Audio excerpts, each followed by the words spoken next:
자, 이번 시간에는 걱정과 우울증을 유발시키는 편간이라는 것에 대해서 잠시 언급을 한번 해보도록 하겠습니다.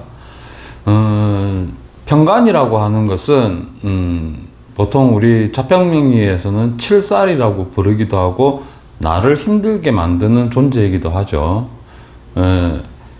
그런데 혈지론에서는 이 편간의 개념이 조금 다릅니다.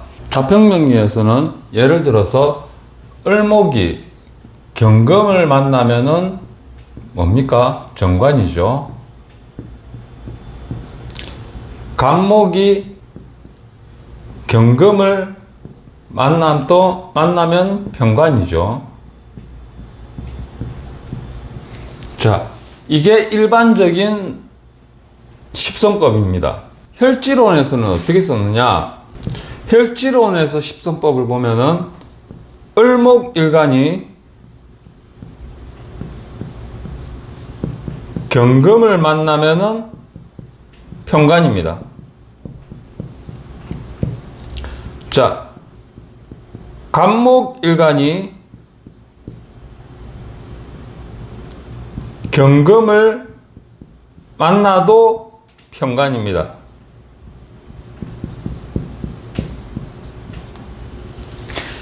자, 이 말은 무슨 말이냐면은 혈지론에서는 음과 양의 짝을 보지를 않는다는 말입니다. 음과 양의 짝을 보지를 않고 양은 양, 음은 따라 본다는 개념입니다. 그러니까 일반적인 십성법 같은 경우에는 음과 양이 짝을 이룬다고 생각을 하죠. 예. 근데 실제론에서는 음과 양이 짝을 이루지는 않습니다. 양은 언제나 치우쳐져 있기 때문에 편이라는 개념이 되고, 음은 치우치지 있지 않기 때문에 언제나 정이라는 개념이 되는 겁니다. 자, 이러한 부분을 잘 알아두시고 이 영상을 들으시면은 조금 더 영상을 이해하는 데 도움이 되실 거라고 생각합니다. 방금 말씀드렸듯이 이 부분 상당히 중요합니다. 혈지론에서는 십성법을 어떻게 보고 있는가, 이 부분을 일단 인지를 한 상태에서 언급을 하도록 하겠습니다. 자, 사주팔자가 있는데 을목이 있고 경금이 있습니다.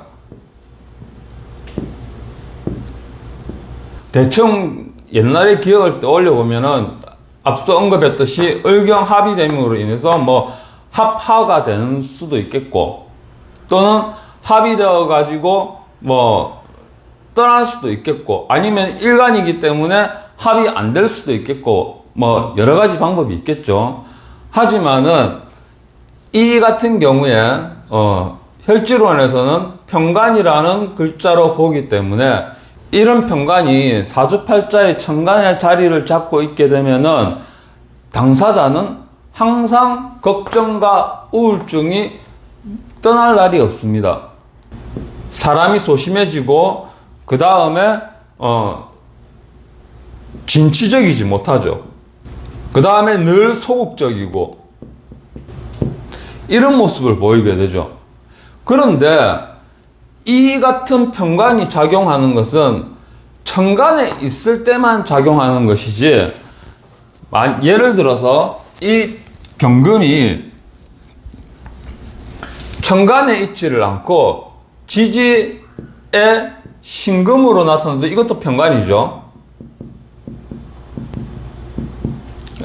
물론 일반 명리에서는 정관입니다. 근데 혈지론에서는 정관이 아닌 편관으로 부르고 있다는 얘기입니다. 자, 근데 지지에 편관이 있게 되면은 이것은 걱정과 우울증을 유발시키지 않습니다. 왜냐하면 나와 다른 이성을 말하기 때문에 나에게 직접적인 작용을 하지는 않습니다. 즉, 이성과 우리가 잘 부딪힐 일은 없죠. 이성과 부딪힐 일이라고 해봐야 연애를 한다든가 또는 결혼을 한다든가 이 두 가지 종류밖에 없는데, 그러면은 걱정과 우울증을 유발시키는 편간에 해당하는 사람을 피해버리면은 즉 이성을 피해버리면은 나의 걱정과 우울증을 유발시키지 않는다는 얘기입니다. 그런데 아까와는 지금 이것과는 달리 천간에 경금이 있다든가 경금은 어디에 있어도 상관없습니다. 월간에 있어도 상관없고 시간에 있어도 상관없습니다. 어디에 있든 간에 천간에 경금이라는 존재, 즉 편관이라는 존재가 있게 되면은 그 사람은 항상 소심하고 진취적이지 못하고 소극적이고 그 다음에 걱정과 우울증을 유발시키는 존재로 작용하게 됩니다. 즉 사람들과의 이야기 사이에서 대인관계를 설정하는 부분에서 구성하는 부분에 있어서 그 타인의 작은 말에도 쉽게 상처를 받을 수 마음의 상처를 받을 수 있다는 얘기입니다. 예. 예를 들어서 일간이 간목일 때 그러면은 이게 되면은 일반 자평명리에서도 편관 그대로죠. 이거는 편관 그대로죠. 예. 이래 되면은 이 편관은 간목에게 금극목을 하기 때문에 앞서 언급한 을목과 마찬가지로 걱정과 우울증을 유발시키는 한편 사람이 소심해지고 진취적이지 못하고 소극적으로 변해버리게 됩니다. 그러니까 남들 앞에서 떳떳하고 당당하게 나서지 못하는 것이죠. 그런데 이 한 가지 중요한 것은 뭐냐면은 이러한 것을 숨기기 위해서 행동하는 것은 아닌 것처럼 허세를 부린다는 것이죠. 쉽게 말해서 무슨 말이냐면은 내가 이런 걱정과 우울증 같은 거를 가지고 있다는 것을 숨기기 위해서 남 앞에서는 강한 척 아닌데요, 뭐 사이가 좋은데요, 막 이러면서 막 허세를 막 부린다는 거죠. 하지만은 그 사람과 헤어지고 돌아서서 집에 혼자 있으면은 어떻습니까? 그날 했던 행동들이 머릿속으로 스쳐 지나가면서 나에게 걱정을 유발시키고 불안과 두려움을 유발시키게 되는 것이죠. 그렇기 때문에 편관이라는 이 존재는 항상 어느 자리에 있든 월간에 있든 시간에 있든 년간에 있든 이 편관이라는 존재는 어디에 있든 간에 나에게 걱정과 우울증을 유발시키는 작용을 하게 됩니다. 심한 경우에는 대체적으로 나이가 들어가면 들어갈수록 많이 심한 경우도 많은데 이런 경우에는 혼자서 극복해내기 힘든 경우가 많죠. 예. 혼자서 세상과 부딪혀가면서 살아갈 수 있는 힘을 내기가 어려운 경우도 상당히 많습니다. 이럴 때는 스스로 극복하려고 행동하지 말고 정신건강의학과에서 가서 전문의와 상담을 통해서 약을 처방받아 먹으면서 극복하는 쪽으로 하는 게 낫습니다. 빠른 경우, 즉 예민한 경우에는 젊은 시절 20대 이후에도 나타나기 시작하는 경우가 많은데 보통 초년기 중고등학교 때는 이러한 그 현상이 나타난다고 하더라도 내가 왜 이런지에 대해서는 잘 모르는 경우가 많죠. 예. 단지 부모님도 얘가 그냥 왜 이럴까, 왜 이래 연약할까, 또 뭐 이런 생각만 할 뿐이지, 이런 걱정과 우울증 또는 소심하고 진취적이지 못하고 소극적인 성향이 병으로 크게 나타날 것인가에 대해서 일반적으로 생각은 하지는 않죠. 예. 하지만은 천간에 이렇게 편관이 있게 되면은 늦은 사람 같은 경우에는 대부분 50대 이상이 되면은 걱정과 우울증을 유발시키는 인자가 되고, 빠른 경우, 즉 예민한 사람들 같은 경우에는 일찍이 나이가 20대라고 할지라도 걱정과 우울증으로 인해 가지고 정신건강의학과에서 전문의와 상담을 통해서 약을 받아 먹는 사람들이 상당히 많습니다. 이유 같은 경우에는 앞서도 언급했지만은 혼자 극복하는 것을 권유하지 않습니다. 혼자 극복이 될 수 있는 것이 아닙니다. 뭐 옆에서 조언을 해주고 받아주고 이런다고 해서 될 문제가 아니라는 것이죠. 특히 이런 사람들 같은 경우에는 부모님의 영향이 아주 크게 미친다고 할 수 있는데, 만약에 부모님 자리가 좋은 자리라고 한다면은, 즉 혈지나 보조혈 자리라고 한다고 한다면은, 혈지나 보조혈 자리라고 한다면은 그나마 부모님이 나를 어느 정도 감싸줄 수는 있고 그 다음에 도움을 줄 수도 있는 여지는 있습니다. 하지만 이것이 내 마음의 평안함을 가져다 주지는 못한다는 얘기죠. 그러니까 살아나가면서 나중에 성인이 되어가지고 홀로 독립을 할 때쯤 되어서 독립을 하게 되면은 그때부터는 정신적으로 많은 심리적인 두려움과 걱정으로 인해 가지고 온갖 생각이 머릿속을 다 뒤집으면서 자신을 미치게 만드는 겁니다. 하지만 지지의 경우는 어떨까요? 평간이 천간에 없고 지지에 평간이 있는 경우에는 이와 같은 작용을 전혀 유발시키지 않습니다. 앞서 언급했죠. 걱정과 우울증이라든가 소심해지고 진취적이지 못하고 소극적이고 이러한 것을 전혀 유발시키지 않습니다. 예. 그러면은 정관은 어떠한 개념을 할까요? 정관 같은 경우에 간목이 신금을 만나면은 정관이고 그 다음에 을목이 신금을 만나면은 정관이 되죠. 자, 혈지론에서는 그렇게 쓴다는 말입니다. 원래는 어떻다? 원래는 평관이다. 물론 이거는 정관이죠. 이거는 원래는 평관이다. 하지만은 혈지론에서는 음은 움직이지를 않기 때문에 평관이라는 단어를 쓰지를 않고 정관이라고 단어를 씁니다. 십성 사용법이 다릅니다. 좌평명리학하고. 자, 그렇기 때문에 정관 같은 경우에는 걱정과 우울증을 유발시키는 인자라고 나타나느냐 하면은 그렇지는 않습니다. 정관 같은 경우에는 걱정과 우울증을 유발시키는 인자로 나타나지 않고 오히려 사람이 세세하고 꼼꼼한 형식으로 나타나게 됩니다. 자잘한 일에 신경을 좀 많이 쓰는 편이죠. 그러니까 정신적인 스트레스를 조금 많이 받는 쪽으로 나타난다는 것이죠. 어차피 관성은 나에게 브레이크를 걸어주는 인자입니다. 그죠? 나에게 브레이크를 걸어주는 인자이기 때문에 신경이 쓰일 수밖에 없는 십성이라고 할 수 있는데 평관 같은 경우에는 앞서 언급했던 것과 마찬가지로 이러한 걱정과 우울증, 소극적, 그 다음에 소심하고 이런 눈에 보이는 것. 왜 눈에 보이는 것이 되겠습니까? 양이기 때문에 그런 겁니다. 양이기 때문에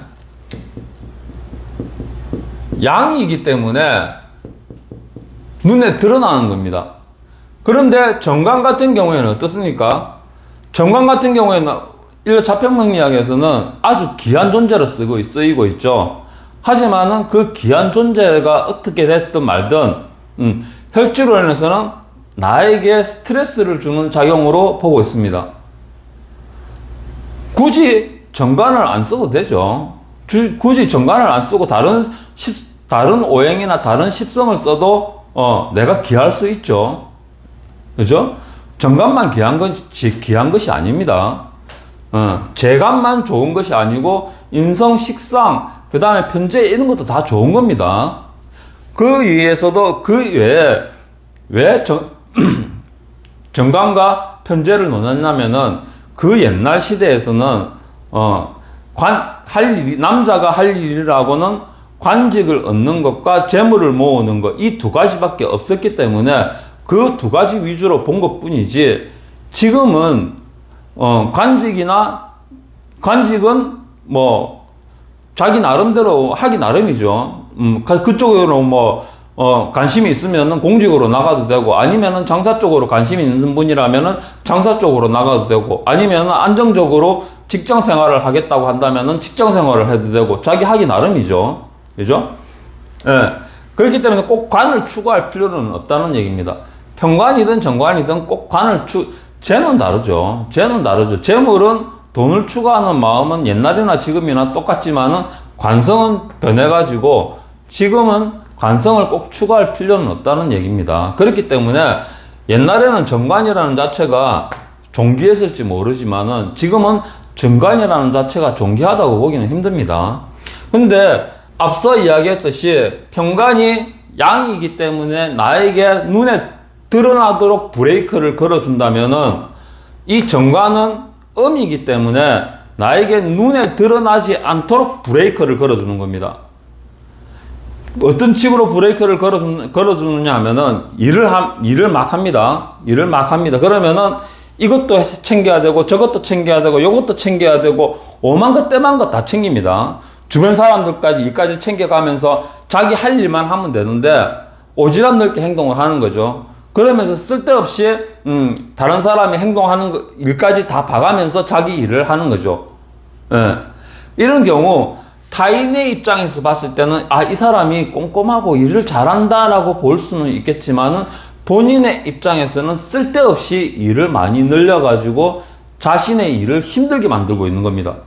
그러니까 정신적인 스트레스를 엄청나게 늘리고 있는 경우죠. 그렇기 때문에 겉으로는 드러나지는 않지만은 내면적으로 느끼는 스트레스는 굉장히 하다고 할 수 있고, 그 다음에 이쪽에 정관이 아닌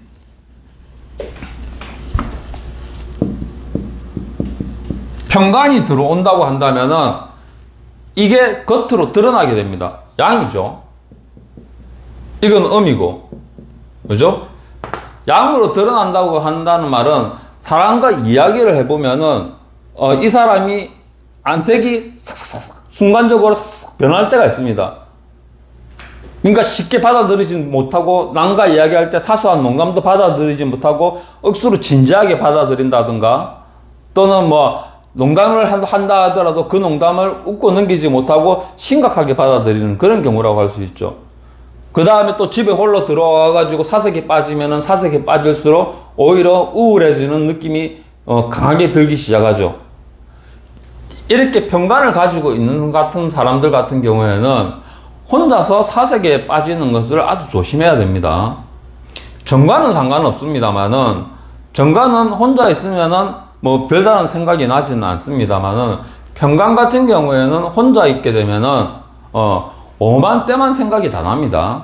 오만 때만 생각이 다 나면서 내가 그때 왜 그랬을까 이런 생각까지 다 나면서 자신의 잘못하지도 않았는데 괜한 죄책감을 느낀다든가, 또는 그때 내가 왜 그랬을까라는 이런 생각을 한다든가, 그런 일들이 아주 많이 일어나는 거죠. 그렇기 때문에 이 사주팔자에서 양의 관성, 즉 편관이 있는 사람들 같은 경우에는 일간이 음이든 양이든 상관없습니다. 일간이 음이든 양이든 상관없이 양의 관성, 즉 편관이 있는 사람들 같은 경우에는 반드시 자신이 뭔가 이상하고 자꾸 기분이 다운되고 우울하고 혼자 있으면 오만 때만 생각이 다 나고 이렇다고 한다면은 그것을 이상하다고 생각하지 말고 내가 왜 이럴까 이런 생각을 하지 말고, 또는 혼자서 극복하려고 노력하기 위해서 밖에서 운동을 한다든가 이런 것도 괜찮습니다만은 그때 그 순간뿐입니다. 그렇기 때문에 반드시 이런 분들 같은 경우에는 혼자서 극복하는 것보다는 정신건강의학과 전문의와 상담을 해가지고 내가 괜찮은 건지 아니면 약을 조금 받아 먹어야 되는 건지 이 부분에 대해서 전문적인 상담을 통해 가지고 자기 관리를 하는 것이 좋습니다. 그렇지 않게 되면은 나이가 들어가면 들어갈수록 점점 더 마음은 연약해지고 스트레스 수치는 올라가고, 이렇게 되면은 하고 싶은 일이 있어도 혼자서 하기가 힘들게 되는 거죠. 늘 생각하는 게 그렇죠. 옆에 누군가가 있어 준다면, 나를 응원해 준다면, 늘 이런 생각을 같이 하게 되죠. 혼자서 하는 거를 꺼리는 게 되는 거죠. 옆에서 누군가가 도와준다면은 잘할 자신이 있는데, 이런 생각을 늘 하지만은 정작 세상은 어떻습니까? 내 혼자 하지 않으면은 안 되는 거죠. 그죠? 예.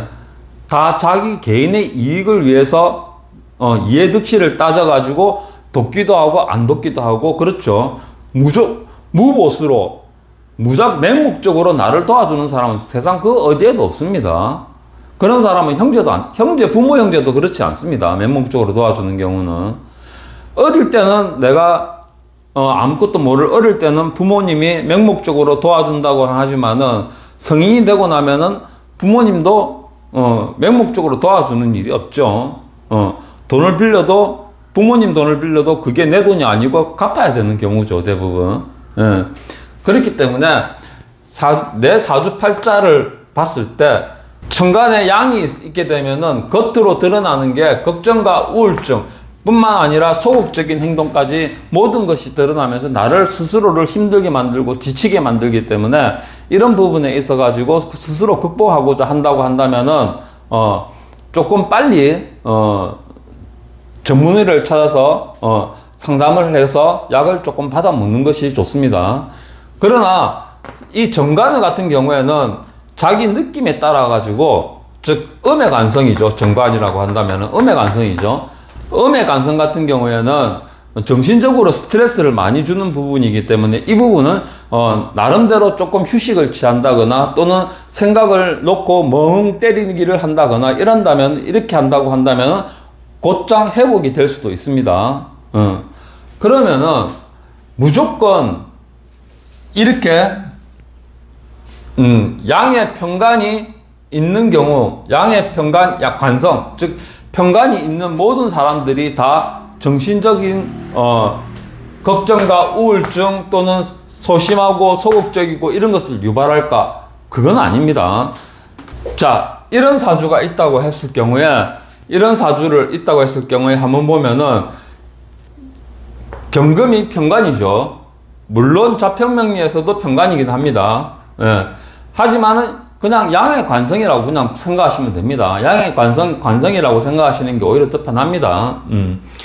근데 일간이 간목이고 연간에 을목이 하나 있죠. 원래대로라고 한다면은 이 편간이 나를 정신적으로 괴롭히는 현상을 더해가지고 걱정과 우울증을 유발시키고 소심하고 그 다음에 소극적인 것을 유발시켜야 되지만은 이게 옆에 을목이 하나 더 있으면은 간목이 경금을 충해서 하나를 깨워주고 을목이 합해서 경금을 힘을 약화시켜줌으로 인해 가지고 이 경금의 작용이 사라지게 됩니다. 즉 편간이 있다고 하더라도 이렇게 비경급제가 동시에 있고 편간이 있는 경우에는 비경급제가 있고 편간이 있는 경우에는 편간의 기능이 사라지기 때문에 이 사람들 같은 경우에는 걱정과 우울증을 유발시키지 않습니다.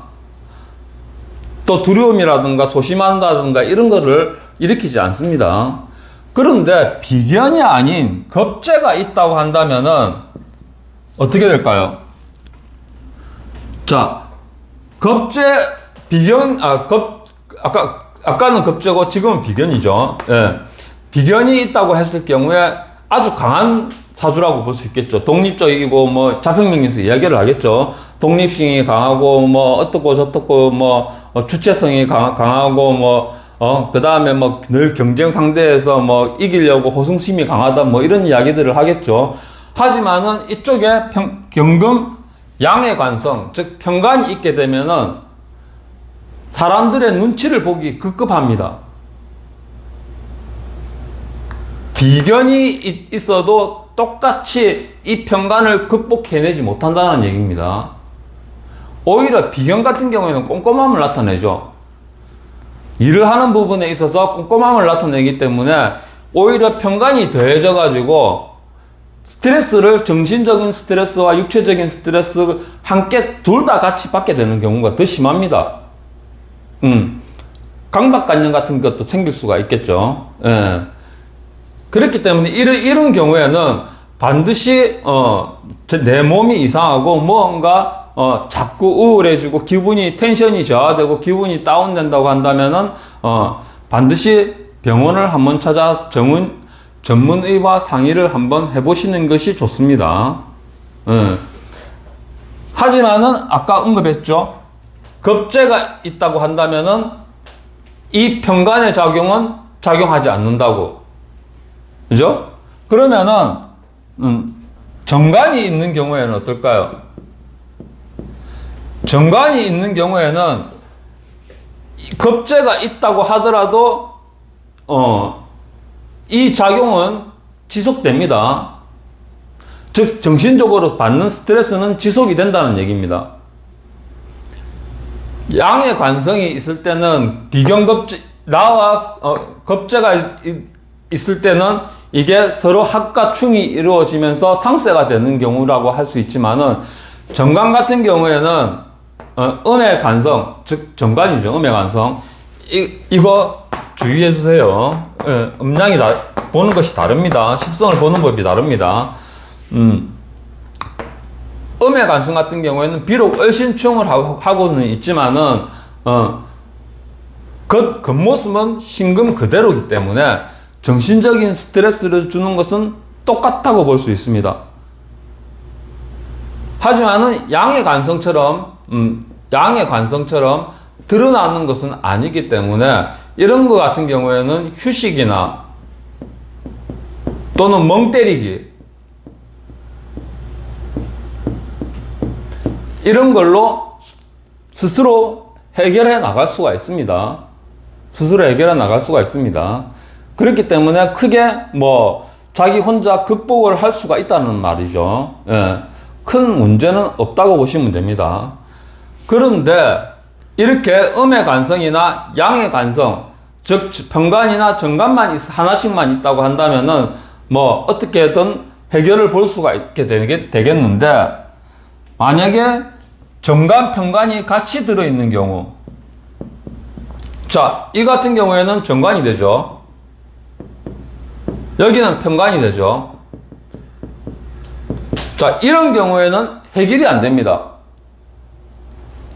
예를 들어서 옆에 을목이 있다고 한다 하더라도 이 경금 편관을 없애주긴 하지만은 신금은 그대로, 정관 신금은 그대로 작용하기 때문에 스트레스가 이빨 쌓이는 겁니다. 겁제가 있게 되면 양의 관성의 힘을 없애주기 때문에 내가 심리적인 안정을 많이 취할 수 있다라는 얘기입니다. 하지만은 정관은 그대로 살아있기 때문에 심리적으로, 정신적으로 스트레스를 주는 부분은 변하지 않는다고 봐야 됩니다. 자, 이번 시간에는 편관의 작용에 대해서, 즉 양의 관성, 편관이라는 어떤 작용을 하는가에 대해서, 양의 관성에 대해서 잠시 언급을 드렸는데, 이런 부분, 양의 관성을 가지고 있는 분들은 항상 자신의 몸 상태, 그 다음에 정신적인 상태를 잘 관리를 하셔야 됩니다. 그렇지 않으면은 나중에 심한 우울증과 두통, 이런 걸로 인해 가지고 꽤 고생을 많이 할 수도 있습니다. 자, 그 다음에 또 하나, 지지에 있는 편관은 무용지물이라는 거. 지지에 천간에 관성이 없고, 천간에 관성이 없고, 지지에 관성이 있다든가, 또는 이렇게 정관이 있다든가, 편관과 정관이 같이 있다든가, 이런 것 같은 경우에는 상관없습니다. 지지에 있는 관성은 나에게 아무런 영향을 미치지 않습니다. 지지에 있는 관성은 나에게 아무런 영향을 미치지 않는다는 것을 명심하시고, 이런 부분을 잘 생각해서 보시면 될 것 같습니다. 아까도 이야기했듯이 혈전원의 십성법은 다릅니다. 자평명리, 현재 우리들이 쓰고 있는 십성법하고는 다르다는 것을 반드시 인지를 하시고, 지금 조금 전에 언급한 내용을 인지해 주시기 바랍니다. 자, 이번 시간에는 걱정과 우울증을 유발시키는 편관이라는 것에 대해서 잠시 언급을 했습니다. 다음 시간에는 또 다른 주제를 가지고 여러분들을 찾아뵙도록 하겠습니다. 지금까지 시청해 주셔서 감사드리고요. 사주상담가였습니다.